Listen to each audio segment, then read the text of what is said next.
First of all, let's open our hui together with karakia. Tu tawa mai I runga, tu tawa mai I raro, tu tawa mai I roto, tu tawa mai I waho. Kia tau ai te Māori tū, kia tau ai te Māori ora, tūtura whakamaua kia teina, teina, haumie, huie, tai kie.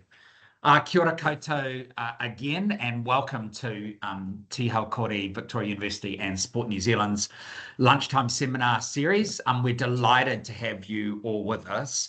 Ko te tiriti o Waitangi te waka, ko Ngāti Pākehā Hau, ko Gregor Fountain tāku ingoa, ko te iwi Aotearoa mahi ana Aranoa Sport New Zealand hau, tēnā koutou, kia ora tātou katoa. It's an absolute pleasure to be in the chair seat for this Te Haukori Victoria University Sport New Zealand seminar. My name's Gregor. I'm Sport New Zealand Strategic Engagement Manager. But first and foremost, I'm a teacher. I was a history teacher and then a school principal here in Wellington City and up on the Kapiti Coast. For 25 years before I came and worked here at Sport New Zealand. And when I was in roles as a teacher or a principal or working in schools, I saw the power of play, active recreation and sport and physical education in the lives of young people. And I have lots of observations and anecdotes, but today we're going to hear from some colleagues in the university sector who've done some research about this. And they're going to put some theory behind my reckons and my observations that I had during that time.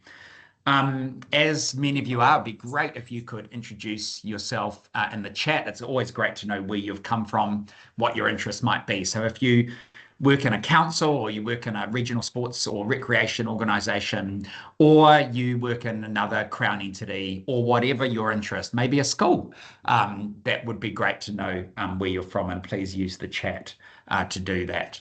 In terms of what we are hoping to cover in the next 80 minutes or so, we have two presentations. One from some Australian colleagues from the University of Newcastle, and one from Susie from the University of Canterbury. And they'll each be addressing this wider topic about the influence that positive and inclusive physical activity can have on the educational experience of tamariki and rangatahi, our children and young people. So first of all, then, it's my great pleasure to introduce some colleagues from Australia coming in from Newcastle, where it's probably still morning, I'm guessing. The first two speakers are Professor David Lubins and Dr. Jordan Smith. David is the director of the Global Sport and Movement Collaborative at the University of Newcastle, as I said, in Australia, not to be confused with our Newcastle of the North. His multidisciplinary research program focuses on design, on evaluation, and the dissemination of school-based physical activity interventions. Often these involve partnerships with government, but also non-government organisations. And Jordan is a senior lecturer in the School of Education at the University of Newcastle.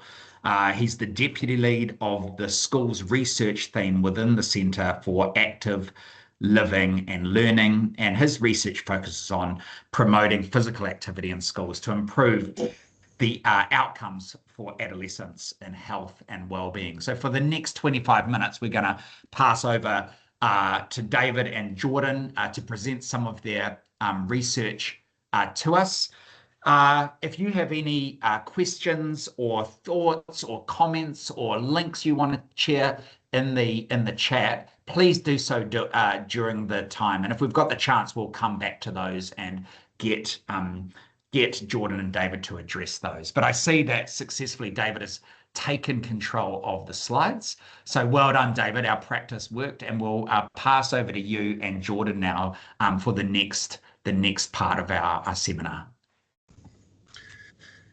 Thank you very much, Greg. Just assuming that everyone can see that clearly, that slide is now showing my My opening slide, active bodies, brilliant minds. Perfect. I've Yep, got some we're great good. thumbs there, loving it. All right, so what we're going to be covering today, this is going to be a real whirlwind presentation because we've got lots of really exciting results and studies to share. Love to have some questions at the end, but we're going to be focusing on physical inactivity in youth, the effect of physical activity on executive functions. We're going to delve a little bit into the different types of mechanisms that might explain that. We're going to sort of break it down into the sort of main types of interventions that have been used to, to try to optimize and improve academic and cognitive outcomes. And we'll give some takeaway messages at the end of that. So lots to get through very quickly. So as a starting point, obviously, I don't need to tell you that the way that young people have spent their time has changed, and young people are less active than previous generations. This may explain why this is particularly true in Australia, in fact, and may explain why we haven't won the Bledisloe Cup since 2002. Thought it'd be better to get that out early because I'm sure if I didn't get it out, Justin was going to throw something at me down the track. But yeah, that's certainly a challenge that we're facing in the Australian context. I'm sure New Zealand has similar issues. Schools are obviously ideal settings for promoting physical activity, but what we know is that they spend most of their time sedentary and engaged often in screen-based recreation, both in and outside of school time. So finding ways to kind of to drive physical activity and how it links with cognitive function has really been a big part of my research, largely because when we're trying to get physical activity in schools, if we can demonstrate that there are academic and cognitive benefits, there can be much greater buy-in from schools and teachers, and that's really been why we've spent a lot of time researching in this area. Now, this figure here is it's an adaptation of a figure that Justin Jordan and some colleagues of ours developed a few years ago now, and it was really kind of trying to figure out what it is about physical activity and how it can improve academic outcomes. And so over on the left-hand side, physical activity can kind of be broken down into sort of its quantitative and its qualitative characteristics. And those quantitative ones is where most of the research has been started from. It was all about physical activity of sufficient volume and intensity to improve fitness. We kind of call this the sort of fitness hypothesis. Changing and improving fitness was thought to kind of lead to a cascade and changing in a range of neurobiological mechanisms that may then have a flow-on effect on the brain and lead to improvements in these academic related outcomes. We also know that there's a whole range of psychosocial mechanisms that may also kind of link physical activity with academic outcomes. And probably where I would argue the strongest evidence is around the behavioural mechanisms, around being physically active and getting in a dose of activity helps young people sleep. It also helps them to develop self-regulation. And in fact, where we would see the strongest evidence of physical activities linked with academic related outcomes is around classroom behaviour. So now decades of research has shown that when you have activity breaks or have some activity in a classroom context, it does lead to improved on-task behaviour in the classroom. But flipping back to the left-hand side of firstly, that first part is really what we kind of call that fitness hypothesis, that changing fitness is going to drive that. But on the other side or underneath, we talk about the qualitative characteristics of physical activity. And this is probably where the field has been moving in the last 5 to 10 years. And this is kind of suggesting it's not about the intensity or the volume or the dose of activity that you're receiving. It's really about the motor demand of the activity. It's around the context in which physical activity is taking place, the strategy that you may be developing. And it's actually these things that are driving those cognitive and academic related outcomes. And that's a real kind of a very much an emerging and interesting field. And probably some of the findings that have been coming out is around even activity done outdoors seems to have stronger effects than the same dose of activity done indoors. And probably not surprising, this is also kind of relates to mental health related outcomes as well.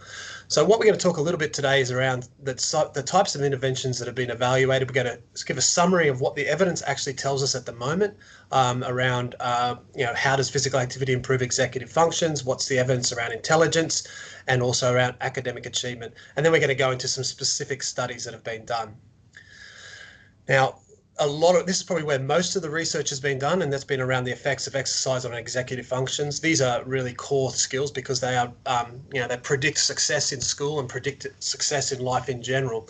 And they're typically broken down into these three areas of inhibition, that sort of ability to stay focused and avoid distraction type of thing. Working memory, that's that kind of ability to retain and retrieve information quickly. And cognitive flexibility is the task and the ability to sort of shift between cognitive challenges quickly and efficiently. So this is where most of the research has been done, and it's probably no surprise that there's been, even in the last sort of 5 years or so, there's been 20 to 30 systematic reviews and meta-analyses on this topic. Now, one of my colleagues, Nita Naviildi, just did one published in Psych Bulletin earlier this year, which is probably the most comprehensive review ever on physical activity and in cognitive functions. And kind of here are our take-home messages from that particular review. One is that acute effects seem to be stronger than chronic effects, so that short-term effect is better than the effect over time. Improving fitness does seem to be a mechanism for improving executive functions. Activity that has a high level of cognitive demand, now that might be strategy or motor demand or even kind of interaction, these things matter. Stronger effects in special populations, such as individuals who maybe are overweight or obese, who are less active, and also those sometimes with special educational needs. And this is probably the most interesting finding from that review, is that the effects for outdoor activity, as I mentioned before, seem to be stronger than the same dose of activity done indoors. Now, this review was just published last year, and this was one of the first reviews looking at exercise and intelligence. And this is probably where there's probably less available data, but this one actually included 14 randomized controlled trials and about 3,000 participants. And what you could see was that for generalized intelligence, the effect size was actually quite large for or what we'd consider a moderate effect, but larger than what's consistent in the executive functioning literature of a Cohen's d of 0.5, whereas the crystallized intelligence was quite a bit smaller at a Cohen's d of 0.2. Now, physical activity and academic performance or academic achievement. Now, this is usually around students' grades and their performance in standardized testing. This is where, again, there's quite a lot of interest and studies have been done in this space, and it's usually broken down by subject. And one of the things that we do see most consistently is that effects seem to be stronger for mathematics-related subjects than they are for language or English or other the humanities subjects. Exactly why this is the case, not entirely clear, but probably one of the things that I would suggest is there's a little bit more objectivity and accuracy in the assessment of mathematics tasks, and it may be that accuracy is helping to drive and explain that effect. But now this particular systematic review and meta-analysis found that likewise that the effects were pretty small for both. And if you think about it, academic performance is a much more distal outcome when you're talking about physical activity. There's a lot of things that are going to happen between a dose of physical activity and performing better on a standardized test. Now, I'm going to give a few examples of some studies of fitness-focused interventions, and then Jordan's going to lead into some more example interventions that have been actually conducted. Now, this is probably one of the strongest studies conducted by a colleague of ours, Professor Charles Hillman from Northeastern University. This is called the Fit Kids Cluster Trial, and this was actually looking at quite inactive young people and doing an after-school activity program with a baseline and 9-month assessments. Now, it was a really high dose of physical activity. They would actually have 3 sessions a week, and each session would have about 70 minutes of MVPA. So not surprising, this is their improvement in VO2 max or cardiorespiratory fitness.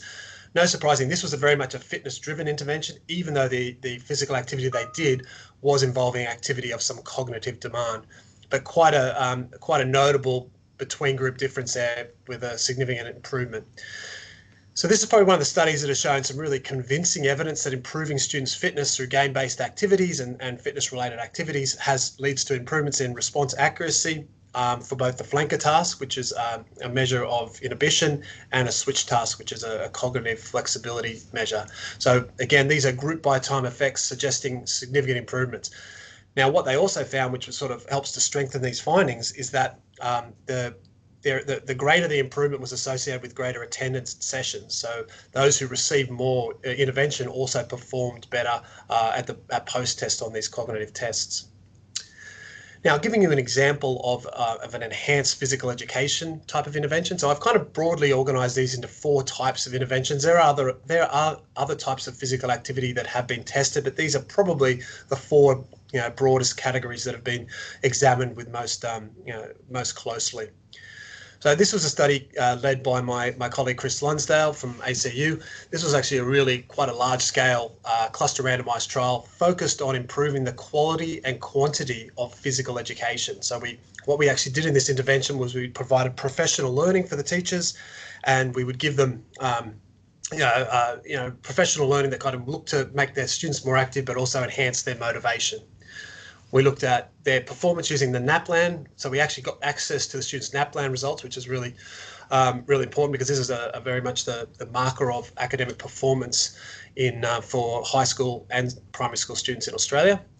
So what we found was a relatively small but highly significant effect on improvements in mathematics performance, not improvements in languages, like my previous point about seeming stronger effects for mathematics.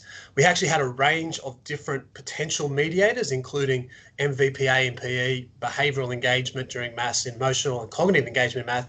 And although we did see an increase in their engagement, the amount of PE physical activity they were doing in PE, this didn't mediate the effect of the intervention on mathematics performance. So what we found was the intervention did actually lead to improvements in academic performance in this particular study, but we weren't able to explain that effect using the mediators that we had hypothesized. Now I'm going to pass it over to my colleague, Dr. Jordan Smith. Thank you, David, and hello everyone. Happy to be here. So what David has just explained to you so far has been 2 types of school-based interventions where the goal really is physical activity. That's the end that these individuals were aiming for. The third example that we've got here, physically active learning, is a little bit different in that physical activity is not the ultimate objective. Rather, it is treated as the medium within which a different outcome is trying to be achieved. So in this case, learning is what we're trying to improve, but physical activity is the medium within which that happens. So a really good example of this from our group, a colleague of ours, Associate Professor Nick Riley, has developed an intervention called Thinking While Moving, which has been applied in primary schools in Australia, both to improve learning in mathematics as well as English.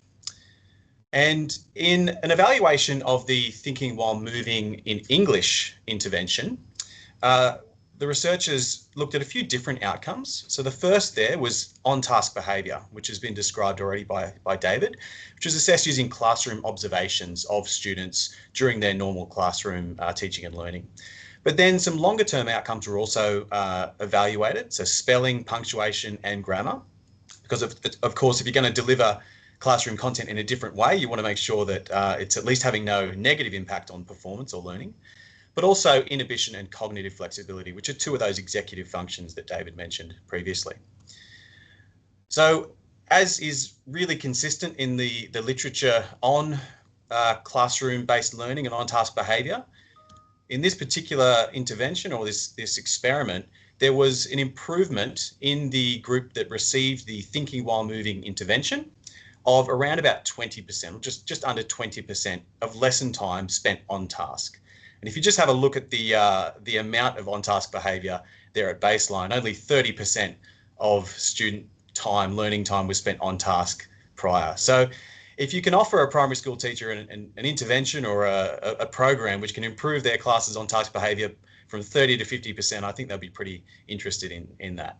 And so what this involved was actually using physically active games like Rob the Nest with bean bags with letters on them to try to teach things like spelling and grammar and punctuation.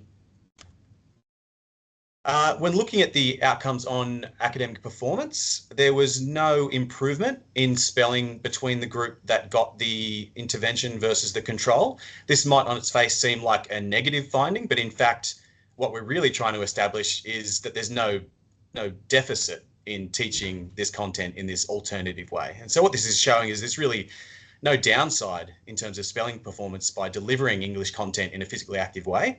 And but you're getting all of these side benefits as well of on-task behaviour, engagement, and then of course all the physical health benefits of kids getting a little bit more active. That said, there was actually a small improvement for the group that did the physically active learning on grammar and punctuation.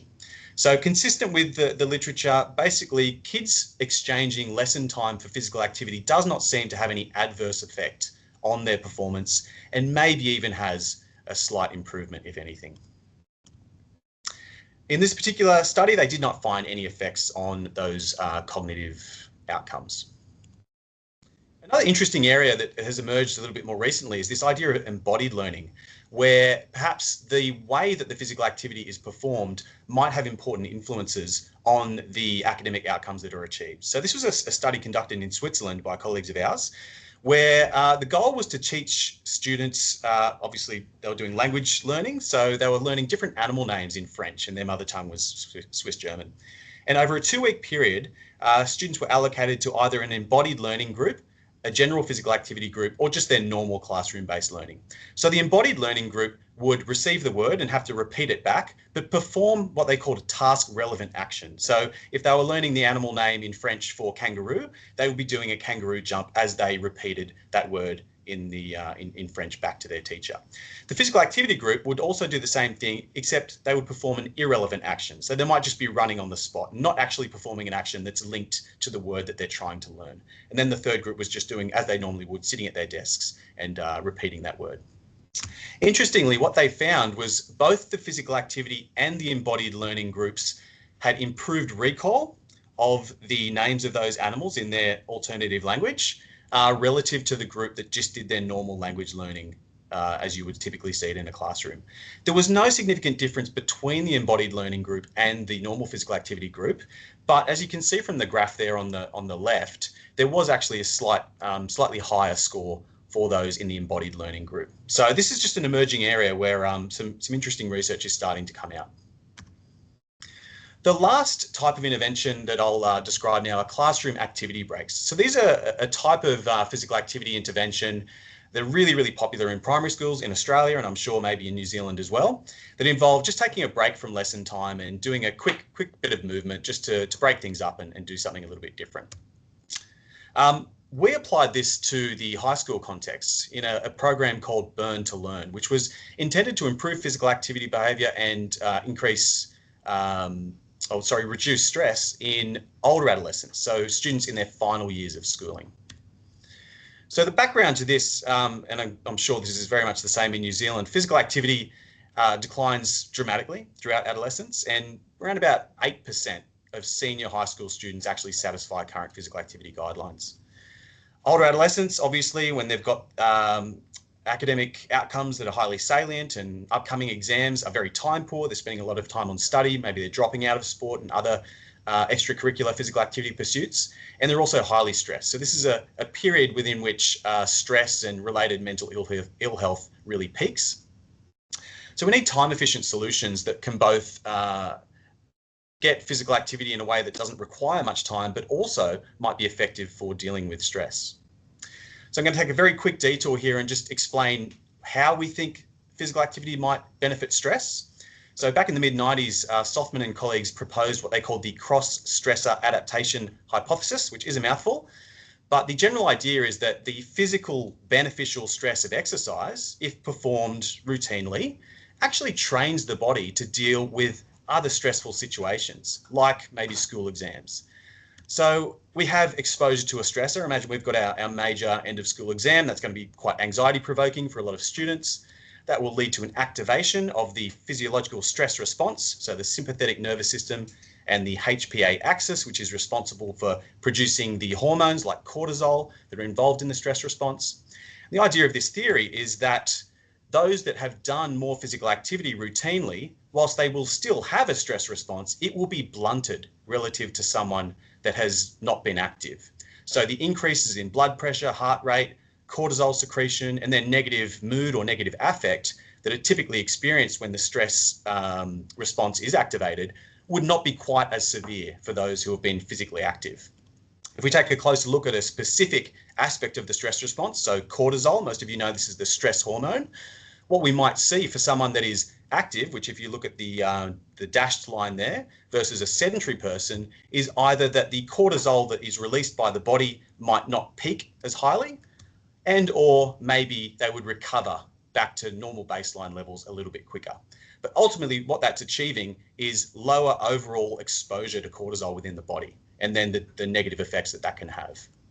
So that's the idea. But another part of this theory is that exercise needs to be of sufficient volume or intensity to trigger that same mechanism within the body. So really light intensity activity doesn't really cause much stress on the body, but higher intensity activity does. So the idea there is that if you do more high intensity activity, that should produce this habituation effect that might generalize to improvements in stress. High intensity interval training, as the name implies, is one example that we could leverage. There is plenty of evidence showing that high intensity interval training improves fitness and also cognitive and mental health in adolescents. But not everybody is on the same page when it comes to HIIT for public health. And in a conference debate some years ago, one of the leaders in our field kind of made this statement: we need to boost people's positive feelings about exercise, and making it harder and more painful is unlikely to do this. So there are some different camps when it comes to trying to promote higher intensity activity in young people. Of course, most people are thinking about this when they think about HIIT, on a cycle ergometer, flat out as hard as you can, maybe with a scary trainer yelling in your face and trying to get you to get the most out of it. That's not the kind of thing that's going to work for adolescents. If you propose that in a school, you're probably going to get this kind of response. This is David's daughter, actually. You might have seen this from her a few times. You must have just asked her to do the dishes or something. But it's really not delivering HIIT in that kind of prototypical way, but thinking about ways we could deliver it that adolescents might enjoy. So in this program, we designed a range of different types of HIIT workouts that were interesting and engaging and enjoyed by students of this age. In our study, we measured on-task behaviour at the mid-intervention point. So basically 10 schools each were randomly allocated to either receive this Burn to Learn HIIT intervention or be in the control group. And then after 6 months, we actually measured cortisol in hair. So we actually took samples of students' hair. We cut their hair off. Can you believe they let us do that? And then what you can take is the first 3 centimetres of the hair shaft, and each centimetre roughly correlates to about a month of growth. So 3 centimetres of hair is around about 3 months worth of chronic stress that we can determine or we can infer. We found, again, as we have in the primary school literature, improvements in on-task behaviour of around about 20% again. So students that maybe dedicated 10 or 15 minutes to high intensity interval training during a lesson actually were about 20% more on task after that. So while some time is allocated to the activity, it's made up for by the on-task behaviour that happens afterwards.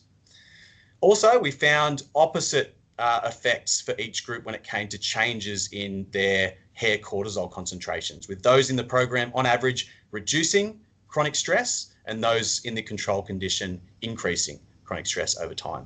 Now, chronic stress is really important because stress down-regulates those executive functions that are important for learning. So repeated exposure to stress predicts negative academic performance. If we can address stress, then we can potentially improve academic performance through that mechanism. So I know I'm running short of time, but just some take-home messages from David and I on our whirlwind tour. Physical activity among youth is a global problem, and I'm sure is in New Zealand as well. Students spend most of their school day sedentary. There are effects of physical activity on a variety of academic outcomes, and these come from fitness-focused interventions, which maybe have small effects on executive functions, intelligence, and academic performance, but they are robust, small but robust. Integrating physical activity into the school day can have a positive effect on learning and especially on classroom behaviour, which many teachers care about, of course. Embodied learning is an emerging area where we might see stronger effects than just doing task-irrelevant physical activity. And there is emerging evidence for a range of neurobiological mechanisms that might drive this effect. So stress being one of those. There's other stuff that we've done, other work we've done on changes in brain structure and function using magnetic resonance imaging as well, but we did not have time to include that today. So that is it from us. Thank you for listening. We're happy to answer any questions maybe after the next speaker has finished. Amazing. Thank you so much, Jordan. I'm getting a bit of feedback here. Ka nui te mihi kia korua. Thank you so much for that really articulate, fast, and passionate description of the impact. Hey, we've left 15 minutes at the end for questions. I'm happy to use a little bit of that up now with just a couple of questions that have come through the chat. Would one of you like to make any comments? You made some really strong comments about the correlation with mathematics education. Is there anything on sort of science-based subjects that I'm sure is a big focus on both sides of the Tasman? I'll let you have that one, Dave. Yeah, I think, I mean, there is some sort of subject-specific correlations and effect sizes from studies. I think, generally speaking, you've got something like academic performance is a much more distal outcome compared to something like executive function or on-task behavior. So if we think about why is physical activity going to be good for science performance, it's not because necessarily there's a change in the brain. It's because maybe they've developed some self-regulation in the classroom. They're more attentive. They're more focused. And I mean, we didn't get into some of the cross-sectional literature, but one of the great things about sport, and one of the reasons we do see positive associations between academic performance and sport, is it's things like sport and some exercise as well develops self-regulation skills. So I think to sort of answer that very concisely is that science, maths, and all academic related subjects are more distal to the physical activity, and I think they're going to operate via those sort of self-regulation mechanisms rather than some sort of neurobiological change in terms of brain structure and function, or cortisol that Jordan was talking about. Yeah, brilliant. Thank you very, very much. My colleague John also had a question, and he's in the room here, so I'm going to let him speak specifically to his question. Do you want to? I'll just give you my laptop, John. Here you go. Thank you. Kia ora. Thanks for that presentation. That was great. I just wanted to check whether I understood one of the points right, which is about the difference between the acute effect and the chronic effect, which what I thought you were saying was that there was a greater acute effect that meant that and I think I put it in my question around the increases in activity, but I'm assuming it's around the benefits that come from being physically active, that they are greater in the short term and then drop away over time. Is that right? Have I understood that correctly? Or if you're talking about executive functioning, I'll answer. If it's about stress and chronic, which outcome were you talking about? I mean, I suppose I'm probably interested in both, really. Oh, okay. I'll start with the executive function one, and I think what is really well demonstrated now is that doing a bout of activity, a dose of activity, leads to actual activation in the brain. And one of the absolute seminal studies on this was by a colleague, Chuck Hillman, that has worked with us in some other research. He showed that like the brain's activation while performing a cognitive task after sitting is the activation levels are much lower as opposed to when you've just done a walk or even a light intensity activity. So what that would be suggesting is that there is an absolute benefit straight away, like just an acute, you get some kids up and running, and then they sit down to do a task straight after that, they're going to get, they're going to get an effect most obviously. Now, the reason why you might be harder to see in the chronic effect is that there's a whole range of different things that could also affect their performance over time. And, we talked about, did it lead to an improvement in fitness? Because we know fitness does seem to be important for changes in the brain. Do they also get some self-regulation that leads to other kind of things? So from an executive function point of view, the effect is probably being activated through parts of the brain, the prefrontal cortex in particular, that the young people have greater resources available to perform those tasks. So it's definitely easier to measure and to see that effect straight away. Now, Jordan will talk about the chronic and acute effect for stress, which I think is somewhat similar.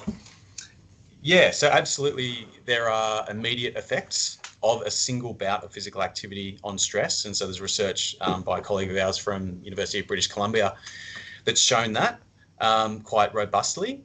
The idea around the cross-stressor adaptation concept is that it would be repeated exposure over time to regular, higher intensity bouts of physical activity that are going to result in systemic changes to the way the stress system operates.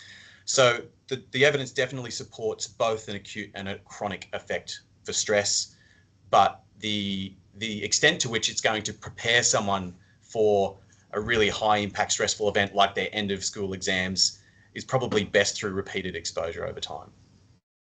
Great, thank you.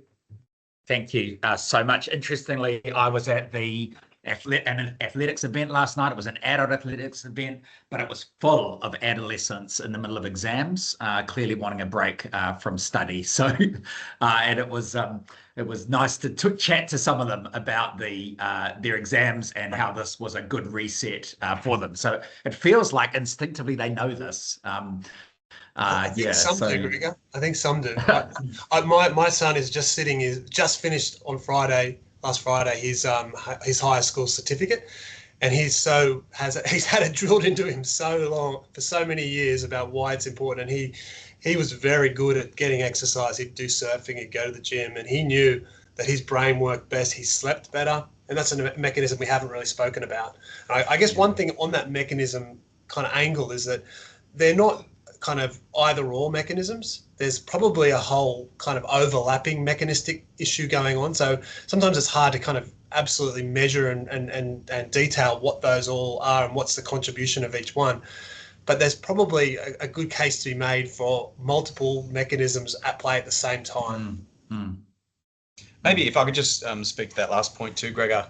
It may not be that kids themselves are the issue. I think often it might be maybe less so teachers, but possibly parents who are so committed to their children doing well at school that they think any time not spent studying is an opportunity cost, where in fact, this evidence would absolutely support having a balance in those, well, basically at any point in schooling in order to optimize academic performance. It is not linear. More study or more time spent in learning does not equal better outcomes. Physical activity should be a part of a healthy lifestyle for academic achievement at all stages of school. Yeah, so they're not binary. It's not one or the other. And also, I guess when we do have those rare opportunities, such as a school athletics day or a school cross country event, to make sure we frame them up in ways that people are physically active, not just sitting in lines for the day or sitting watching, but actually have a day of physical activity. So we are maximizing the benefit of it for everyone. So, challenges for the education sector there to understand that and then be more deliberate about the way those things are framed.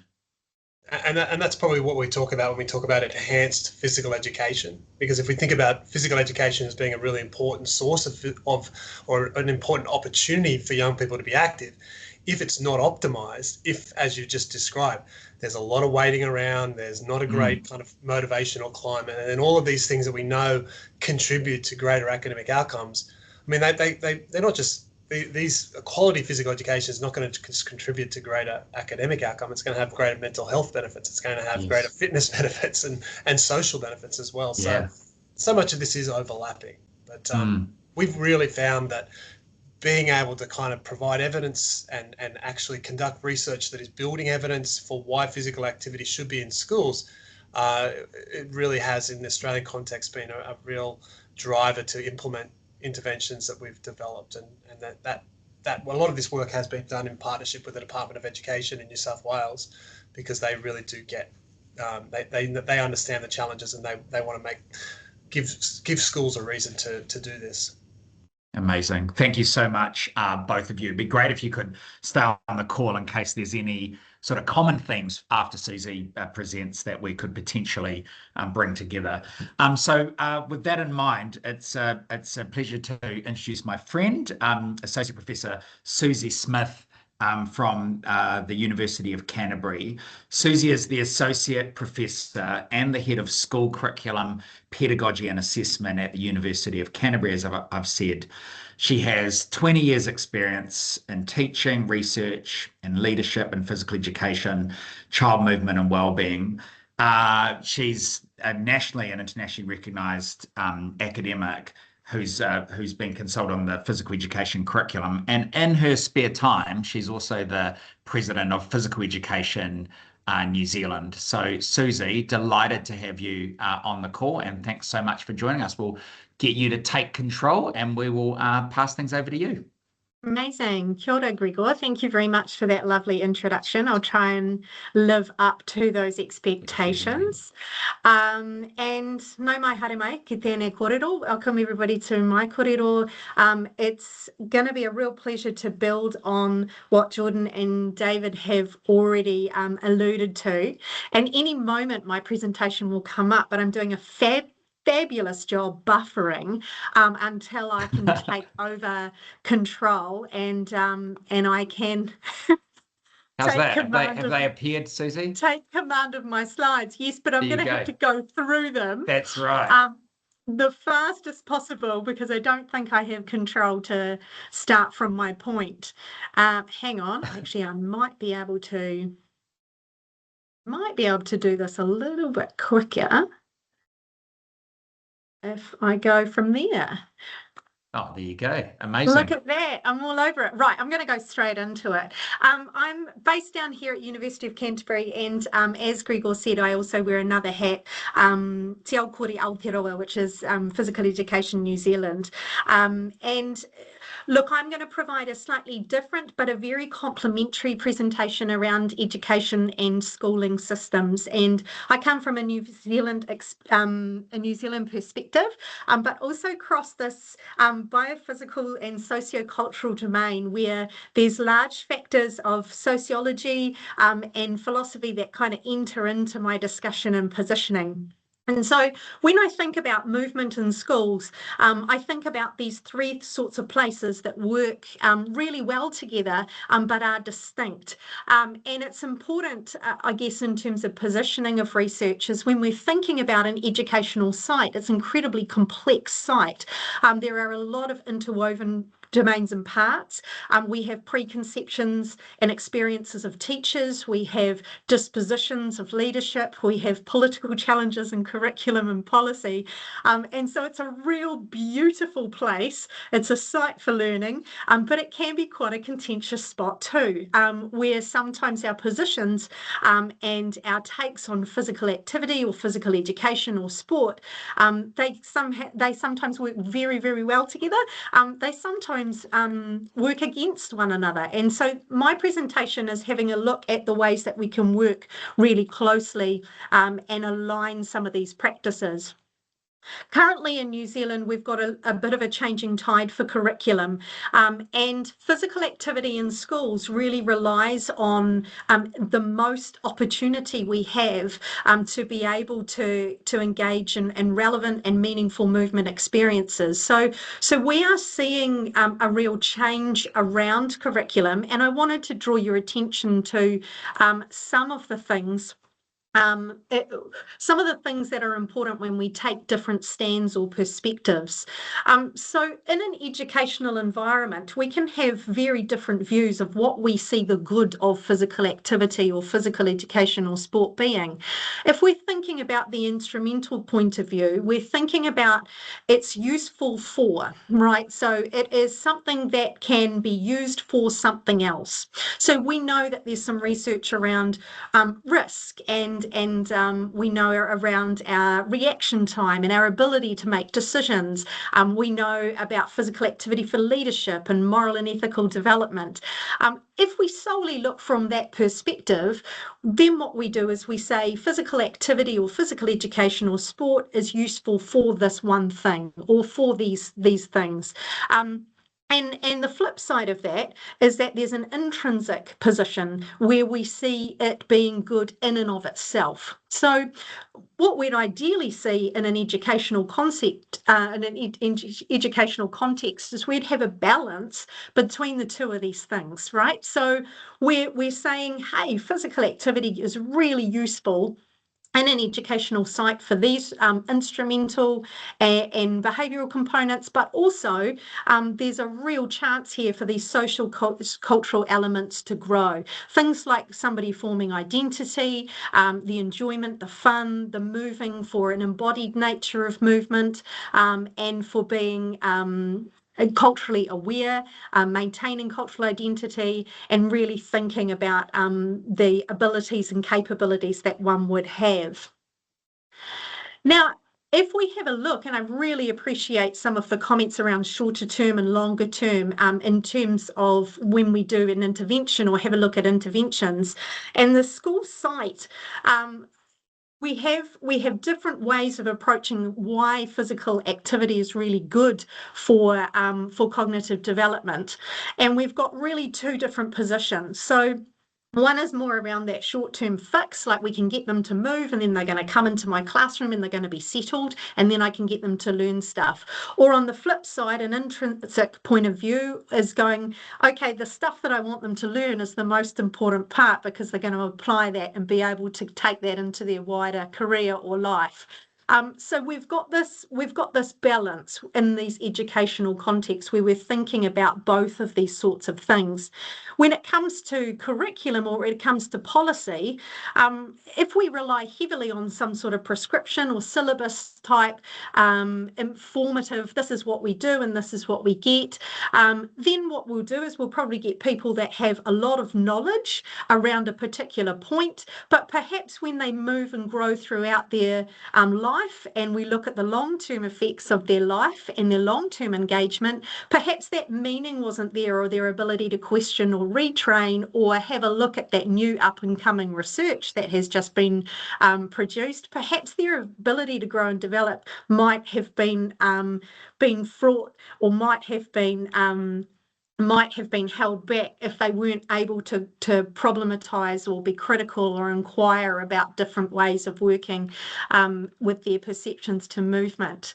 So we asked some questions, we did some research and we asked some questions around competing areas and having a look at physical activity in schools, but posing some questions around the assumptions that we make around physical activity and thinking about the things that we add on to that or the things that we do, having a look at schools as sites for optimal planning and sites for optimal growth and using different areas to support one another. So what this looked like was an interdisciplinary team, and we actually engaged in a literacy and PE project, and we had a look at friend or foe, basically. We had curriculum expertise, we had skill acquisition expertise. Some of you may know Skate Miller. We had some literacy expertise, so Professor Gail Gillen and Professor Bridget McNeil, and we had Jen Smith, who whakapapas Ngāti Whātua and Ngāpuhi. So we did it in the Northland region. So I've got a few insights from this research project that I want to share to illuminate the things that I'm talking about. So what we wanted to do is have a look at a 10-week integrated evidence approach. We used the BSLA, which is a literacy program that is having current success across the motu, and we wanted to have a look at what authentic integration might look like.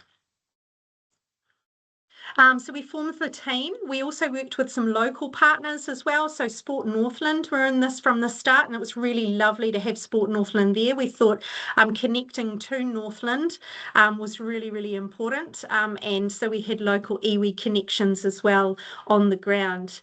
We were looking at perceived motor competence, systematic observations of behaviour in class. We were having a look at motor competence through the Harai's circuit test. We were looking at literacy measures around phonological awareness and word recognition, as well as regulation.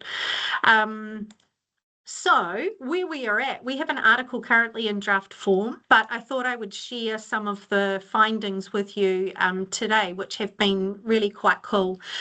This shows the spread of BSLA. So this literacy intervention has been used with 43,000 or over that now.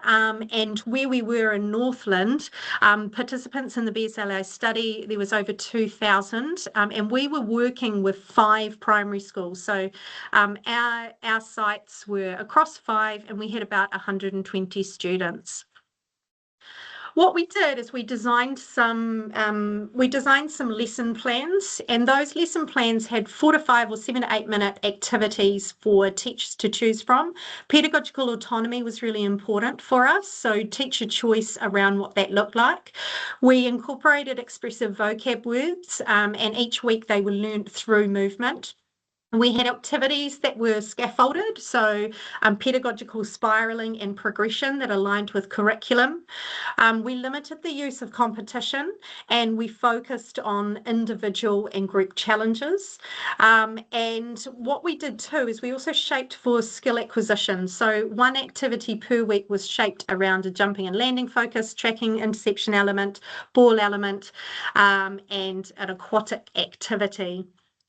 What we did with the language is we really wanted to engage that critical element. So there were lots of questions that were assigned with the tasks, and they were around trying new ways, exploring and being exposed to different forms of movement, and having some quality physical education practices along the way.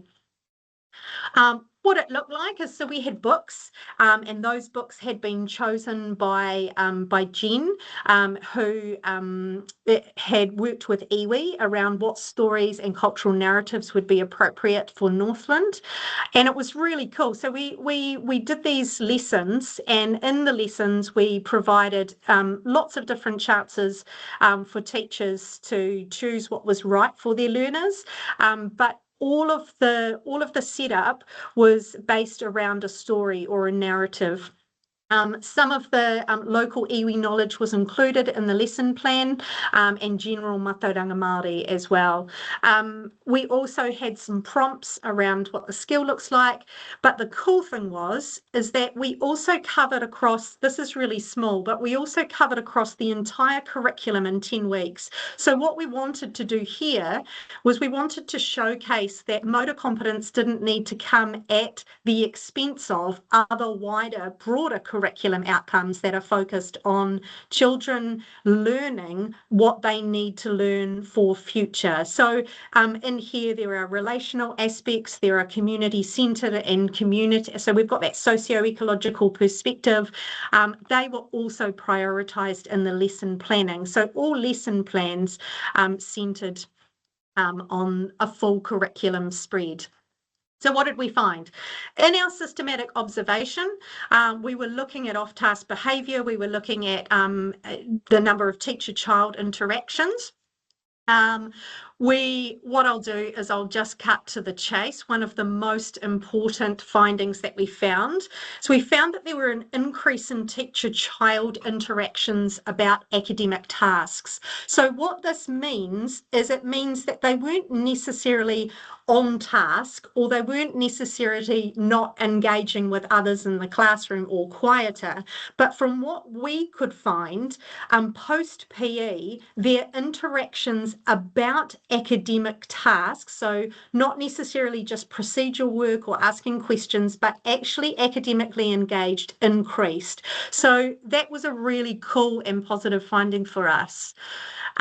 The second part, so measure 2, we had a look at perceived competence. So perceived competence, is used as the child's perception of themselves being able to engage in that activity. And there's been some real success around how accurate that is with young children. And so what we wanted to do is we wanted to take a pre and post and have a look at their perceived competence. So in this here, there were a couple of areas that didn't show any difference, so the hop and the bounce, but across the others, there were improvement, there were changes in 7 of the 8. There were significant changes in some schools. There were also marginal increases and decreases, and it's really worth noting that the areas that we didn't put in the plans were the areas that stayed the same or had the decrease. So we didn't actually put in hopping and bouncing a ball into our movement plans. However, what we did do is we had poi that featured in a lot of our lessons, and interestingly, catching had the highest PC increase. So when we come to how kids are feeling about their performance of those skills or their competence to be able to do those skills, it was really cool to see an increase using a poi as a traditional Māori apparatus. We also used the HCT for movement coordination. So basically this is a timed test and we're looking for a reduction. And the cool thing was that was across all schools. We saw a reduction in time from pre to post, and that's used for general motor competence. So we're not looking specifically at can you throw a ball this far, or this is just looking at general the general motor competence. And so what it does is it brings together just some complex components that they would have to do, like jump over. I'll just go back to this last one, like jump over some bars, go under some bars, run around, change direction, things like that.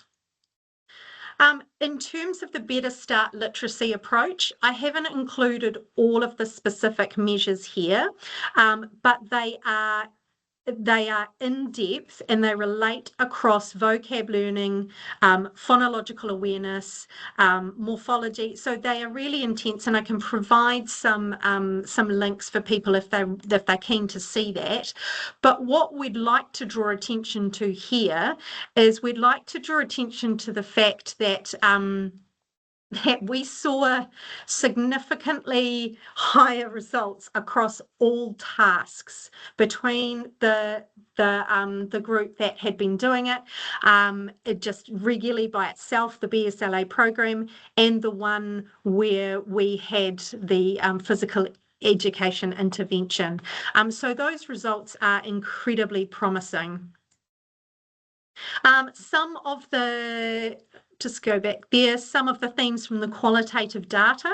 So teachers spoke around this being really helpful in an integration in terms of time, preparation, pedagogical autonomy, the ability to choose the context that suited their learners, authentic links across curriculum, exposure to new words and exposure to new movements. Exposure to Māori words and culture. So again, that socio-cultural part being really important to the uptake of skill, and the teacher confidence to adapt. So what we did here is pedagogically, we designed 8 sessions and then scaffolded the last 2 with teachers so they could co-construct what the last 2 weeks would look like for them. Practical implications. So in summary, I think I'm doing all right for time, but we'll wrap this up. In summary, practical implications are this integrative approach, and I really appreciate what Jordan and David were alluding to around the embodied nature over the task-irrelevant movement experiences. And what this study shows is it shows that there is real potential for having integrated planning. So greater literacy outcomes as opposed to keeping them separate and working on literacy in isolation. So that was really cool. Purposeful physical education sessions that encourage exploration of movement, so quality pedagogical approaches to skill acquisition. There was real positive changes here on students' perceived motor competence. And again, we're looking at joy, we're looking at engagement in sessions, and we're looking at those experiences being created for those learners with those learners in mind. And the other 2 practical implications here, when they came back from their break and their physical education lesson from being in classroom to outside of classroom, there were greater interactions with their teachers about academic tasks. And the last one is around, we really wanted to see if we could cover that range of curriculum objectives and not have that at the expense of motor competence, and this study was a lovely indication that that we can cover a broad curriculum and still have that motor competence being a focus, having been done in a broader range of objectives. So that is me thinking about the role of physical education that can play in the ideas of movement and embodied cognition, and how, utilizing these integrated approaches might be a really successful thing for educators and schools to be doing. I also know that Sport New Zealand have worked really hard in this space and have resourcing available. None of this is new. We just wanted to prove a bit of a point with this project, and we wanted to make sure that we had something that was right for the New Zealand context and had been planned and executed in a New Zealand context. None of this is new, and I think that that's my important message there, is that we've known this for some time. There's resources available and there's support available to be doing this in schools. So thank you everybody for your time. I know that was very quick, short and sharp, and I've skimped over, but I'm sure these slides will be available and Gregor will say something magical to bring it all together.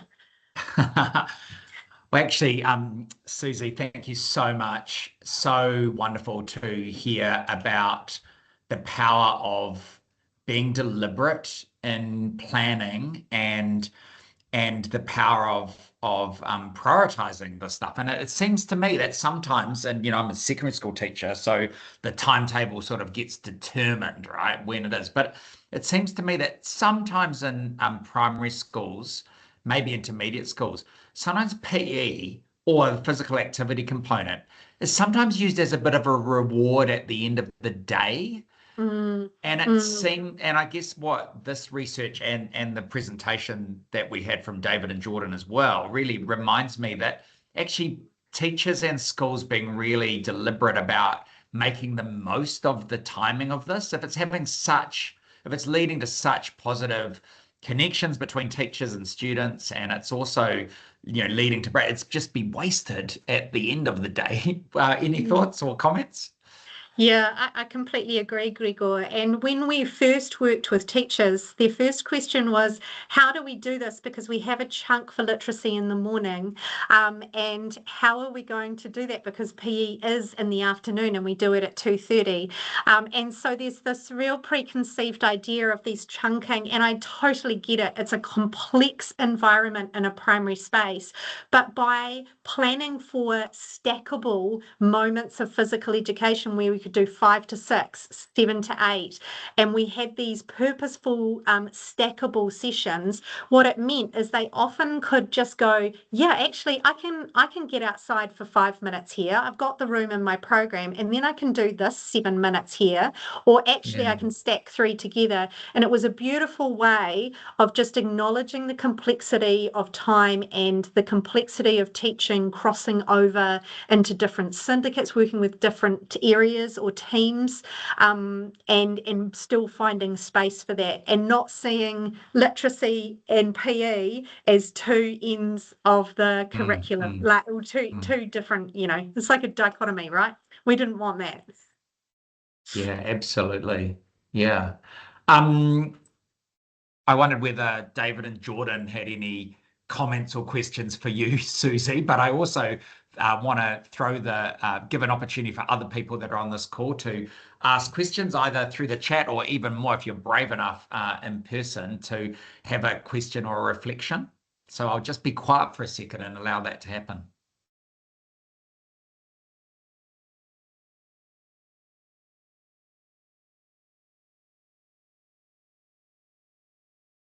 I like this. This is great.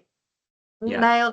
Nailed it. No questions required, and all the hard questions, they can just come via email. This is what we want as presenters. Susie, I wonder whether there's an opportunity for you to just give a little bit of context to people who might not understand the debate that is existing in New Zealand around curriculum. And you framed it at the beginning, but and I guess you've sort of also indicated the sorts of things that are at risk, in relation to this. But how do we strike that balance between a knowledge-rich curriculum, structured literacy, and the evidence that that has such a strong focus, has such a strong impact on the literacy development of young children in particular. How do we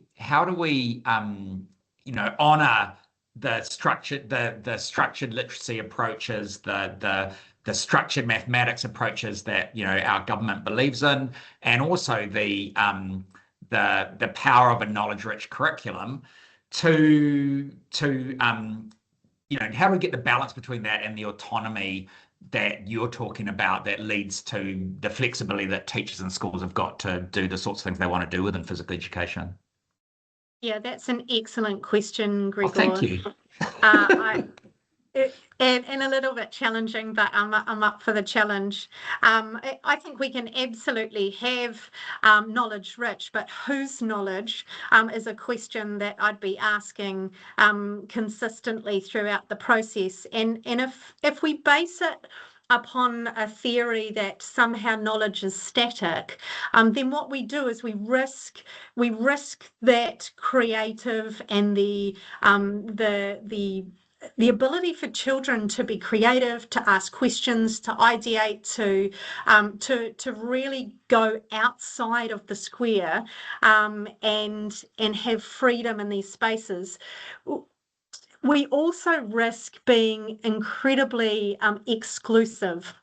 So what I mean by that is if somebody can't see themselves in these situations or settings, they're going to quickly be switched off. So, if we prescribe a context that might be right for a particular group of students, might be terrible for another, we've got to think about what the point of education is, right? So we want people to leave in this physical activity or physical education space.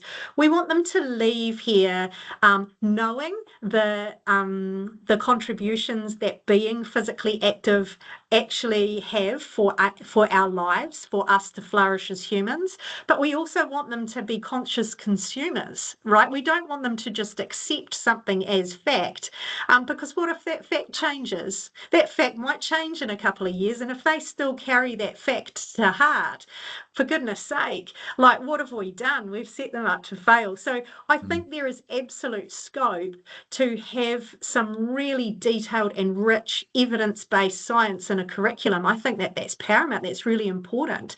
However, I think that there should also be scope for teachers to make pedagogical decisions on the ground and say, this part here is really right for my class, but my class here, my 26 athletes of humans are going to need something different from this 26 that absolutely hate and are traumatized by physical education.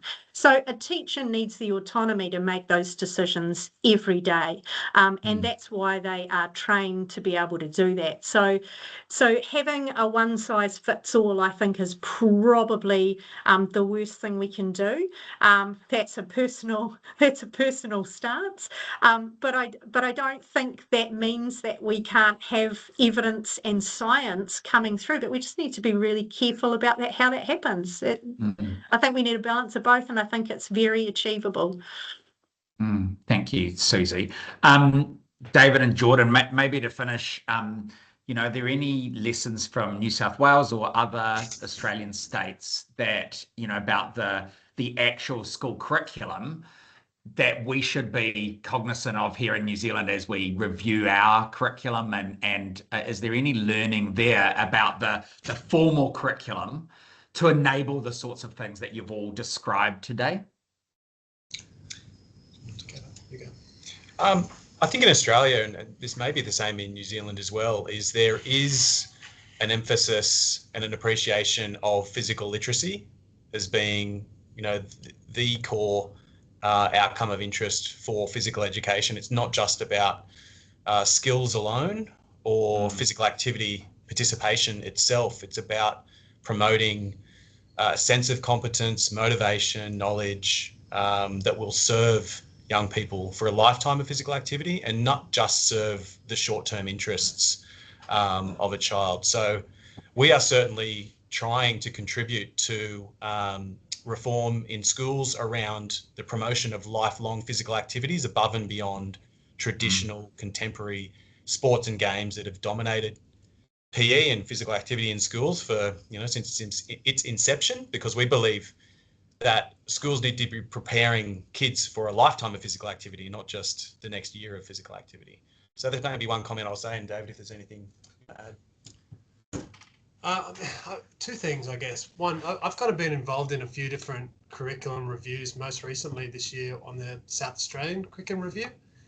And don't want to sound cynical, but kind of we do see these curriculum reviews in the Australian context, and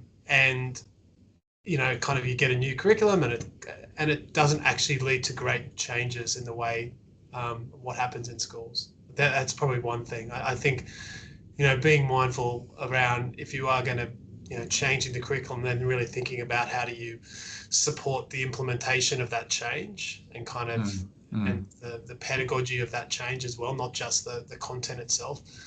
So yeah, I think to be, again, bringing out the biggest cynic in me, I think if you could go and watch PE lessons in the Australian context across the last 20, 30 years, they probably don't look very different from 30 years ago to today. And we've probably in that time had a New South Wales curriculum, a national health curriculum, a New South Wales version of the health national curriculum, and now we're about to get another one. So there's always flexibility so that things do, teachers do have the flexibility to deliver in certain ways. I agree with Jordan's points about the, having that's one thing I think we have had a contribution to, at least in New South Wales, in kind of advocating for things like resistance training and HIIT training and teaching yoga and things that kind of move beyond traditional games. So that's an important part. And I guess the last thing that I will throw in there, and this is something that Justin and I will have conversations about in the next few years, I suspect, because we're kind of really launching kind of a program of research that we believe has real kind of potential for impact around physical activity and social impact, and looking at how do we design physical activity to really address complex social issues. And so I saw on Susie's slides some kind of mentions of things like leadership and resilience and all this. So explicitly targeting, teaching what it is to be a leader, teaching what it is to build using the context of physical activity to solve issues. And I know Justin and I have had some conversations about this, and this is something that I feel like we're going to invest a lot of our time moving into the future. Amazing. Thank you so much. And what a great way to finish, because this whole seminar series is focused on the ways that physical activity can contribute to a wide range of outcomes that governments are seeking. So thank you to all of you for such engaging content and such brilliant presentation. I'm going to close with karakia very briefly. In the chat, I linked the value of blue and green spaces report that Sport New Zealand put out earlier this year. And also just a reminder for those of you that don't know that earlier this year, Sport New Zealand also put out Active Bodies, Active Minds, a collation of evidence from New Zealand and around the world that really speaks to many of the themes that you have all addressed today. But if you're looking for a one-stop shop of evidence written for a New Zealand audience about the evidence that physically active tamariki and rangatahi can engage more in learning, stay at school longer, and have higher levels of achievement, that's one place that you can go. Let me finish. We're right on time, so amazing work, presenters. Let me finish with karakia and wish you all a great rest of your day. We'll be back with the Te Haukori Sport New Zealand seminar series next year, and we'll be putting out a schedule of really great engaging topics for your interest soon.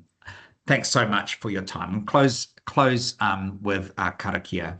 Kia whakairea te tapu, kia wātia aitiara, kia turiki whakataha ai, kia turiki whakataha ai, haumie hui e tai kie.